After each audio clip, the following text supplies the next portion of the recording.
তৃণমূল কংগ্রেস যে ভাঙছেই এ নিয়ে সন্দেহের আর কোনো অবকাশ নেই। আপনি তৃণমূল কংগ্রেসে অল্প সময়ের জন্য হলেও ছিলেন এবং খুব কাছ থেকে দলটাকে দেখেছেন। এটা কি অবশ্যম্ভাবী ছিল? এটা অবশ্যম্ভাবী ছিল।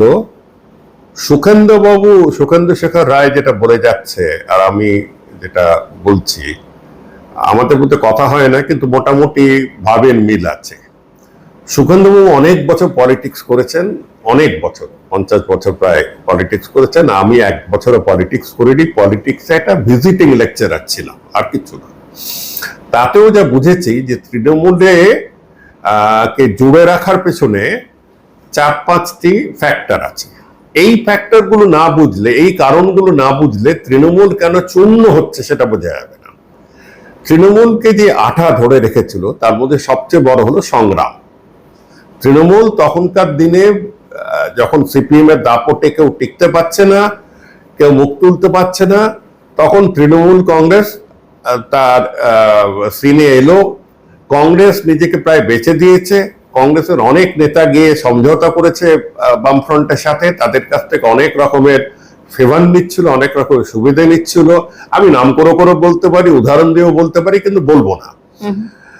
ঠিক সেই সময় মমতা ব্যানার্জি বললো যে বেঁচে দেওয়া কংগ্রেসকে নিয়ে আমরা কোনোদিন ক্ষমতায় আসবো না। আর যেখানে তৃণমূল যে সিপিএম এর যেটা 24x7 হোল টাইমার, আমাদের একটু হোল টাইমার ব্যাপারটা আনতে হবে। তখন মমতা ব্যানার্জি পাড়ার ছেলে মেয়েদের নিয়ে, ক্লাবের ছেলে মেয়েদের নিয়ে, কিছু রাজনৈতিক কিছু অংশ ছেলে মেয়ে, আমি বলবো বেশিরভাগে হুজুকে ছেলে মেয়ে, আমি তো দেখেছি তাদের, কিন্তু লড়াকু, লড়তে পারে এরম ছেলে মেয়ে নিয়েছিল। আমি সেই বলছি 90-এর দশকে বা 2000-এর গোড়ার দিকে দেখেছি। তো তাদের কিন্তু বুকের পাঠা ছিল, তারা লড়তে পারতো, শুয়ে পড়তে পারতো, মার খেতে পারতো ইত্যাদি। তো প্রথম যেটা এক হলো, তাদের প্রথম আঠা বা প্রথম জোড়ে রাখার কারণটা হচ্ছে সিপিএম এর প্রতি বিদ্বেষ বা সিপিএম শাসনের প্রতি বিদ্বেষ। আচ্ছা, সেই কারণটা অনেক দিন আগে চলে গেছে। তারা সিপিএম কে এখনো সহ্য করতে পারে না, কিন্তু সেই বিদ্বেষ যার জন্য তারা একসাথে ছিল সেটা কিন্তু চলে গেছে। আর কালকে যারা একসাথে কাজ করেছে তারা কিন্তু এখন পাড়ায় রাইভাল হয়ে গেছে। দ্বিতীয় ফ্যাক্টর হলো মমতা ব্যানার্জির নিজের পার্সোনালিটি। অন্য অনেক নেতা আমরা ভারতবর্ষে দেখেছি, বাংলায় দেখেছি, যারা বিভিন্ন কারণে পার্টির জোরে উঠেছে, বংশের জোরে উঠেছে, কিন্তু মমতা ব্যানার্জি নিজের জোরে উঠেছে, সেটা আমি চোখের সামনে দেখেছি। আর মমতা ব্যানার্জি ট্যাকটিক্স পাল্টাতে 2 মিনিট চিন্তা করে না।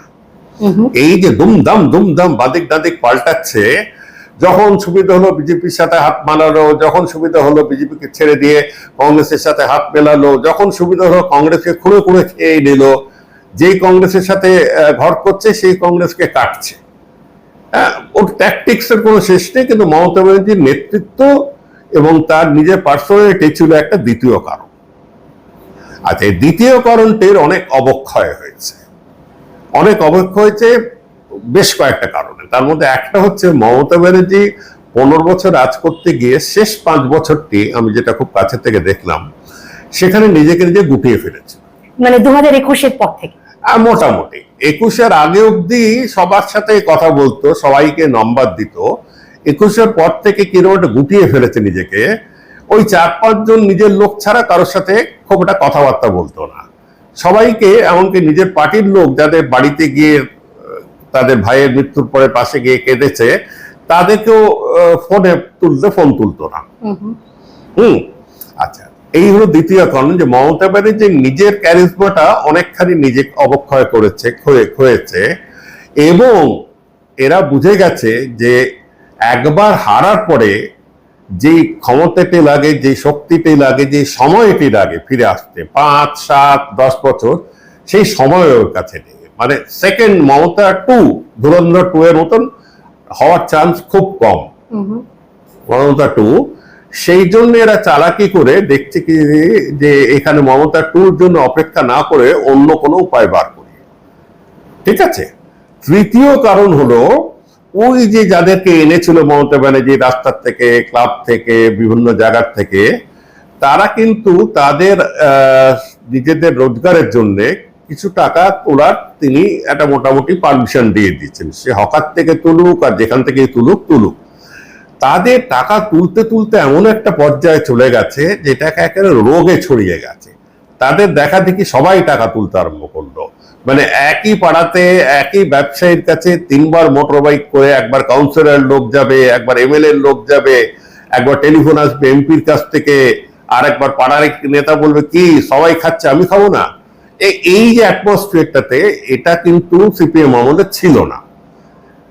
বামফ্রন্ট আমলে পয়সা উঠতো না তা বলবো না, কিন্তু প্রথম কথা এত লোভী নয়, দ্বিতীয় কথা এত স্তরে নয়, একজনকে দিলেই হতো, একজনকে দিয়ে গেলেই জিনিসটা চুকে যেত। এই যে স্তরগুলো এবং নিজেদের মধ্যে রেষারেষি, এইগুলো আবার প্রস্ফুটিত হতো বিভিন্ন পুজো। 4 নম্বর হলো, এই কাজ করতে গিয়ে তারা আইনের অনেক জায়গায় লঙ্ঘন করেছে, অনেক জায়গায়। এই দেখা গেল সুরেন্দ্রনাথ কলেজ থেকে টাকা বেরোচ্ছে, উইপোকা ধরা, কারোর বাড়ির থেকে তেরপল বেরোচ্ছে, কারোর বাড়ির থেকে আরো এই বেরোচ্ছে, বোমা বেরোচ্ছে। এই যে আইনের লঙ্ঘন করেছে বা আইনের বাইরে তারা কাজ করেছে, তারা প্রায় সকলেই জানে, সে গ্রাম পঞ্চায়েত হোক আর কাউন্সিলর হোক আর যারা বড় সুমো গাড়ি বা এইসব গাড়ি বড় বড় গাড়ি চালাচ্ছে, তারা সকলেই জানে যে তারা আইনের চোখে ধরা পড়লে তাদের সবার শাস্তি হবে। এখন বিজেপি এখন অব্দি ওদের একটা কেমন গ্রেস পিরিয়ড দিয়েছে, এখন অব্দি সত্যি সত্যি কারোর পেছনে লাগেইনি, কিন্তু যদি লাগার শুরু করে, তারা লাগতে শুরু করে, তবে কিন্তু একজনও বাঁচবে না। অতএব এদের মধ্যে একটা বড় সংখ্যা চেষ্টা করছে এদের সাথে সমঝোতা করে নেওয়ার। সমঝোতাটা হলো যে, মনে রাখতে হবে যে শুভেন্দু অধিকারীও কিন্তু তৃণমূল ঘরানার লোক, অবশ্যই, আর তৃণমূলের অনেক লোক তার সাথে যোগাযোগ রেখেছে, শুভেন্দুকে চেনে। এরা শুভেন্দুর কাছ থেকে বলছে, দাদা আমাদের একটু সময় দিন, আমরা একটা মাঝ রাস্তার একটা কাজ করে ফেলব। এই হলো 4 নম্বর। 5 নম্বর কারণ হলো যে শুভেন্দুর লাভটা তাতে কিসের? এই সবাই মহারাষ্ট্র মডেল বলছে, যেখানে সিন্নে চলে গিয়েছিল, যেখানে অজিত পাওয়ার চলে গিয়েছিল। আরে বাবা, এটা মহারাষ্ট্র মডেল নয়। আমি কেন বলছি, অন্য পার্টিদের ভাঙতে গিয়ে বিজেপি প্রচুর টাকা খরচ করতে হয়েছে, আমি ক্যামেরার সামনে বলছি, প্রচুর টাকা খরচ করতে হয়েছে। এখানে বিজেপির কোনো টাকা খরচ করতে হয়নি। আর এখানে ক্ষমতা তো তাদের হাতে, ক্ষমতা বিপুল সংখ্যক বিধায়ক, হ্যাঁ, আর বিজেপির কোনো প্রয়োজন নেই এদের। হ্যাঁ, তো অতএব এটার সাথে মহারাষ্ট্র তুলনা করা যায় না। এইটা যারা যাচ্ছে তারা একটা ইন্স্যুরেন্স পলিসি করছে যে আমরা আপনার সাথে থাকবো। আচ্ছা, ওদের নিজেদের একটা ক্ষোভ অনেকেরই আছে অভিষেকের ব্যবহারের বিরুদ্ধে। অভিষেক, ডেরিক ওব্রায়েন, আরো নাম করতে পারি, তারা কি দুর্ব্যবহার করেছে মানুষের সাথে, সে কল্পনার বাইরে। মানুষকে মানুষ হিসেবে গণ্য করেনি, তারা কিন্তু সব এই করেছে। অতএব মমতার সাথে যারা আছে তাদের মধ্যে 2-4 জন আছে যারা সবসময় সাথে ছিল, মানে যাদেরকে আমরা ধর্মতলায় ধর্নায় দেখলাম মমতা ব্যানার্জির সঙ্গে, ছিল মাত্র 8 জন বিধায়ক আর 6 জন সাংসদ। হ্যাঁ, বিধায়ক দিকে না তাকালেও আমরা নেতৃত্বের দিকে যদি তাকাই, এদের যাবেটা কোথায়? পয়েন্ট হচ্ছে, একজন শুধু বাদ দিলে, আমি ববি হাকিমকে বাদ দিলে, ববি হাকিমও ওকে মমতার ছত্র ছায়া উঠেছে, কিন্তু ববি হাকিম তার নিজের পজিশন করে নিয়েছে। একমাত্র ববি হাকিম ছাড়া ওখানে একজনও নেই যারা তৃণমূল থেকে বেরিয়ে গেলে বা মমতার থেকে বেরিয়ে গেলে তাদের রাস্তায় কোনো পাড়ার লোকও চিনবে না। অতএব ওরা মমতা ছেড়ে যাবেটা কোথায়? ওদেরকে তো এরা বিদ্রোহীরা নেবে না, অন্য চোখে দেখে, অভিষেকের দালাল হিসেবে দেখে, অতএব ওদেরকে তো নেবে না। কিন্তু অভিষেকের সঙ্গে আবার এই সিনিয়র যে লিডারশিপ, তাদের একটা বিরোধের কথা আমরা শুনতাম যে তাদের সঙ্গে অভিষেকের দনিবনার অভাব ছিল এবং তারা অভিষেকের যে দাপট বা তার যে ধরনের দলের ওপর কর্তৃত্ব, সেটা নিয়ে একটা সংঘাতের পরিস্থিতি তৈরি হয়েছিল। আমি অনেকবার ইঙ্গিত করেছি, অনেকবার বলেছি, অভিষেক একটা ল্যাটারাল এন্ট্রি, সাইড থেকে হঠাৎ ঢুকে এসছে, তাই মানে হেলিকপ্টারে এসে পড়ে গেছে, পড়ে তার মুখে হাসি দেখা যায় না। মমতা যেরকম একে পিঠ চাপড়ায় ওকে বকুনি দেয়, এই তোকে আমি দেখে নেবো, তারপরে বলে এই তোর মা কেমন আছে রে বল, এই যে ভেতর থেকে মানুষের প্রতি যে এটা আছে, যেটা ওনার ইউএসপি এবং যেটার জন্য এত মানুষ এখনো মমতার প্রতি আকৃষ্ট হয়, সেটা আমার শতরাগ থাকলেও আমি একটা কথা বলবো যে মমতার মধ্যে কিন্তু ওই মমতাটাই আছে। হ্যাঁ, আচ্ছা কতখানি সত্যি আর কতখানি রাজনৈতিক আমি জানি না, কিন্তু আছে। অভিষেকের মধ্যে সেটাও নেই, মানুষকে মানুষ হিসেবে গণ্য করে না। কিন্তু মমতা ব্যানার্জি অভিষেক ব্যানার্জির হাতে এতটা রাশ ছেড়ে দিলেন কেন? পার্টিটা কাকে দেবে চিন্তা করে দেখো, পার্টিটা দেবে কাকে? যে পার্টিটা নিজে হাতে গড়ে তুললো সে পার্টিটা দেবে কাকে? প্রথমে দেখা যাক সিনিয়র লেভেলে যারা ছিল, অজিত বাবু চলে গেছে, পঙ্কজ বাবুকে সরিয়ে দিয়েছিল, এরকম করে এক এক করে আমি নেতাদের কথা বলছি। সুদীপ ব্যানার্জির সাথে পুরোপুরি থাকা সত্ত্বেও সুদীপকে কোণঠাসা করে দিয়েছে অভিষেক। কিন্তু সুদীপকে কোণঠাসা করলেও নয়নাকে আবার সাথে রেখেছে, কেন? নয়না ওর কাছে কোনো থ্রেট নয়, এরকম ভাবে জিনিসটা দেখতে হবে। তারপরে সৌগত এমনিতেও তার কোনো একটা ভ্যালু নেই, কিন্তু একটা সিনিয়র লোক, সৌগতকে কোণঠাসা করেছে, ওদিকে কল্যাণকে কাটার চেষ্টা করেছে, ইত্যাদি ইত্যাদি করে দেখা সুখেন্দুকে কোণঠাসা করে দিয়েছে। এদিকে দেখা যাচ্ছে যে ওই অভিষেক কোনো বয়োজ্যেষ্ঠ যারা লড়াই করে উঠেছে ওই সময়টি, তাদের কাউকে সে কোনো স্থান দিতে চায়নি। কোনো অভিজ্ঞতা না থাকাটাই বিরাট কোয়ালিফিকেশন, কোনো লড়াইয়ে জন্ম না নেওয়াটাই সবচেয়ে বড় কোয়ালিফিকেশন। আইপ্যাকের বাচ্চা ছেলেগুলো কি বললো সেটাই বড় কোয়ালিফিকেশন। এটা কিন্তু একেবারেই কারো কাছে মানা সম্ভব নয়। মানে গত 5 বছরে এই আইপ্যাকের যে কাজকর্ম, এটা নিয়ে কিন্তু দলের ভেতরেই অসন্তোষ ক্রমশ বেড়েছে। 21 অব্দি যতক্ষণ নবীন কিশোর প্রশান্ত কিশোর দেখেছে, তখন অব্দি এটা একটা প্রফেশনাল অর্গানাইজেশন ছিল যারা অ্যাডভাইস দিত। 21-এর পরে এরা এই জৈনের আমলে এটা একটা অভিষেকের নিজের পকেট অর্গানাইজেশন হয়ে গেল। আইপ্যাক 2 বলবো আমি, মানে কিশোর চলে যাওয়ার পরে যে আইপ্যাক, মানে 21-এর আগের একটা আইপ্যাক, 21-এর পরে আইপ্যাকটা, সেই আইপ্যাকটি একটা ভয়াবহ অস্ত্র তৈরি হয়ে গেছিল। কিন্তু আপনাকে একটা কথা জিজ্ঞেস করি, আপনি বলছেন মহারাষ্ট্র মডেল, এটা অপারেশন লোটাস বলা হয়, সেটা এখানে সেইভাবে আমরা মেলাতে পারবো না। কিন্তু একটা কথা বলবো, সেটা হচ্ছে যে শিবসেনা তৈরি করেছিলেন যিনি, সেই বাল ঠাকরের ছেলে উদ্ধব ঠাকরের হাতে শিবসেনার প্রতীক নেই। এনসিপি তৈরি করেছিলেন যে শরদ পাওয়ার, সেই শরদ পাওয়ারের কাছে এনসিপির প্রতীক নেই।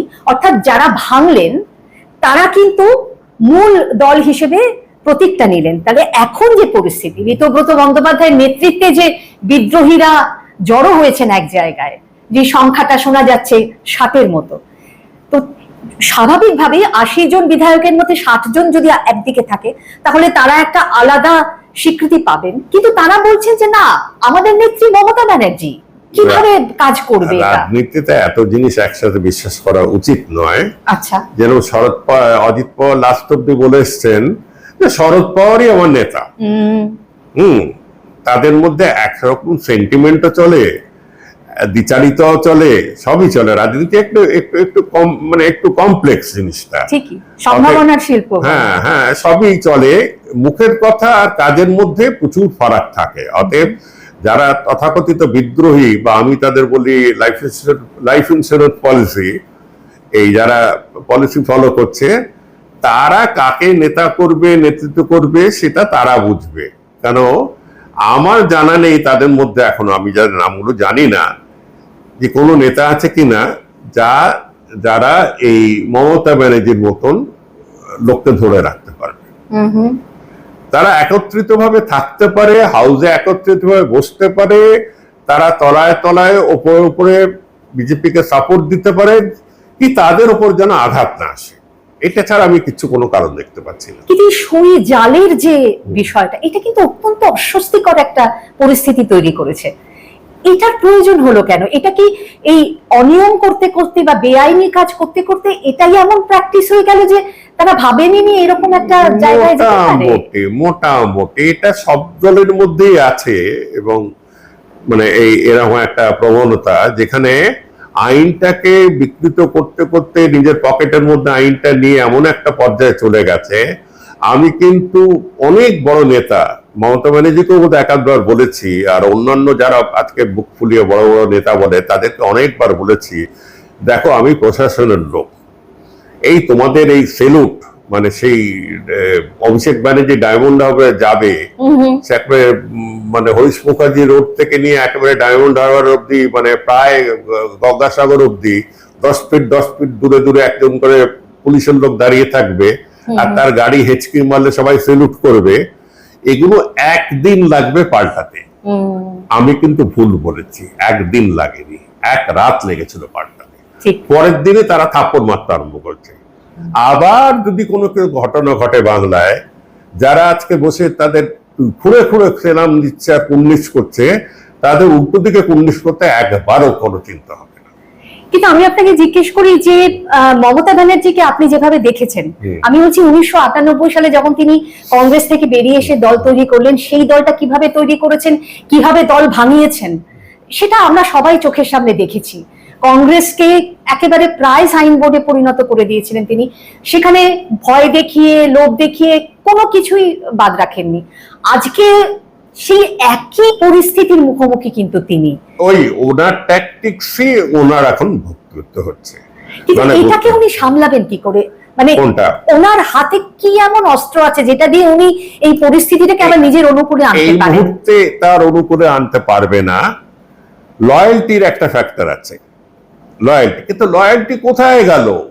শিশির অধিকারীকে তিনি সম্মান দিয়ে তুলে মাথায় রেখে তাকে মন্ত্রী করলেন, শিশিরদা বলে তাকে এত করলেন। শিশির বাবু আর তার ছেলে কি করলো? রাজনীতিতে নিজের প্রমোশনটাই সবচেয়ে বড়। অতএব ওরা বলবে যে দিদি আপনি যখন সুযোগ পেয়েছিলেন আপনি তো একদিনও ছাড়েননি কিছু, অতএব আমাদের উপর এখন মরালিটি দেখাচ্ছেন কেন, আমাদের উপর এখন নেতিবাচক নীতি দেখাচ্ছেন কেন? উনি যেভাবে কংগ্রেসটিকে ভাঙলে, আমি তো চোখের সামনে দেখলাম 1, 2, 3, 4 করে ভাঙল। তারপরে আবার সেখানে কিন্তু একটা বড় ভূমিকা শুভেন্দু অধিকারীরও ছিল। যদি আমরা মুর্শিদাবাদের পরেকার ব্যাপার। একটা গুলি 14ই মার্চ 2007 একসাথে দুজনকে বাংলার বুকে, 2 মুখ্যমন্ত্রীকে তুলে ধরল। একটা গুলিতে 14টা লোকের মৃত্যুতে 2জন মুখ্যমন্ত্রী তৈরি হয়ে গেল একদিনে। মমতা ব্যানার্জিও মুখ্যমন্ত্রী হয়ে গেলেন, আর শুভেন্দু অধিকারের পাশে দাঁড়িয়ে মুখ্যমন্ত্রী হয়ে গেলেন। বুদ্ধদেব বাবুর আইডিয়াই নেই, উনি যাদের তখনকার দিনে তার পেয়ারের লোকদের হোম সেক্রেটারি, চিফ সেক্রেটারি করেছিলেন, তাদেরও কোনো আইডিয়া নেই যে কি ঘটনাটি ঘটে গেল। চোখের সামনে দেখলাম যে সর্বনাশটি হয়ে গেল। এখন আপনার চোখের সামনে আপনি কি দেখছেন? দ্বিখণ্ডিত হচ্ছে। মমতার মধ্যে এখনো সেই আছে, যদি নতুন করে তুলতে চায় নতুন করে কিন্তু বানাতে পারে। যে কোনো সিচুয়েশনের অ্যাডভান্টেজ নিয়ে মাঠে ঝাঁপিয়ে পড়তে পারে। অভিষেক তো মাথায় হেলমেট পরে গেল, মমতা জীবনে কোনোদিন হেলমেট পরে যাননি। একটা ভেতর থেকে একটা শক্তির ব্যাপার আছে। মমতা ব্যানার্জি তো স্ট্রিট ফাইটার প্রথম থেকেই আমরা দেখেছি। তো সুতরাং সেই অবতার আবার তিনি নিয়ে আসবেন এরকম অনেকে ভাবছেন, কিন্তু বয়স একটা ফ্যাক্টর।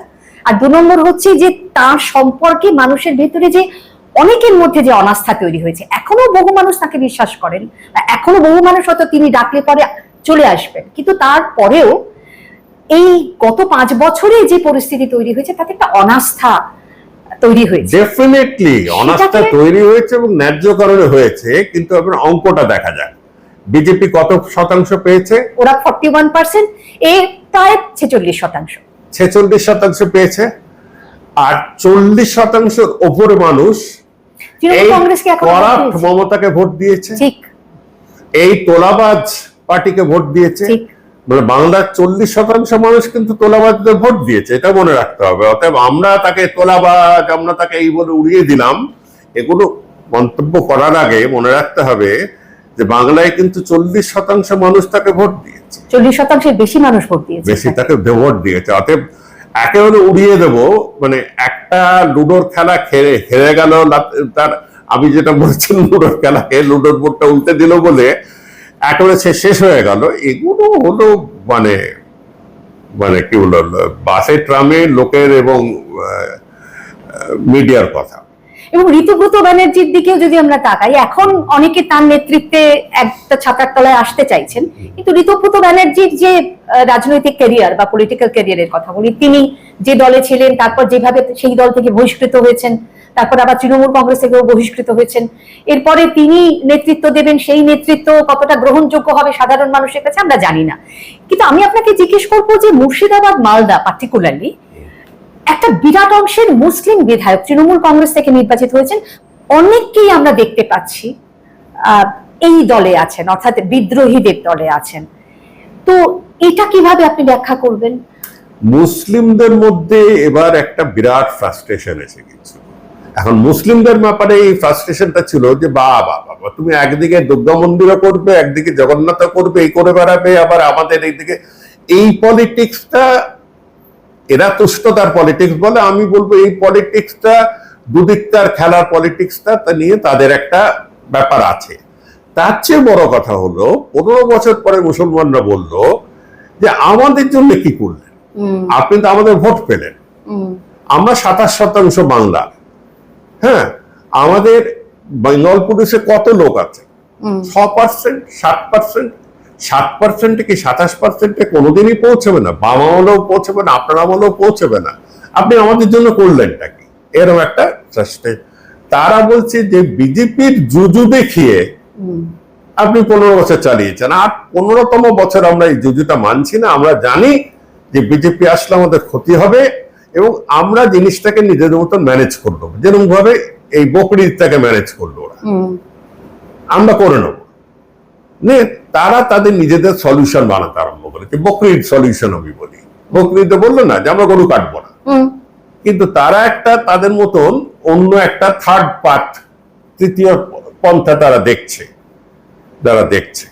যে কি করে তারা এই অবস্থায়, যেখানে বিজেপির মধ্যে একটা বৃহৎ অংশের মুসলমান বিদ্বেষী সবচেয়ে বড় ফ্যাক্টর, সেখানে কি করে রাষ্ট্রশক্তি তাদের হাতে রেখে তারা কি করে টিকে যেতে পারে।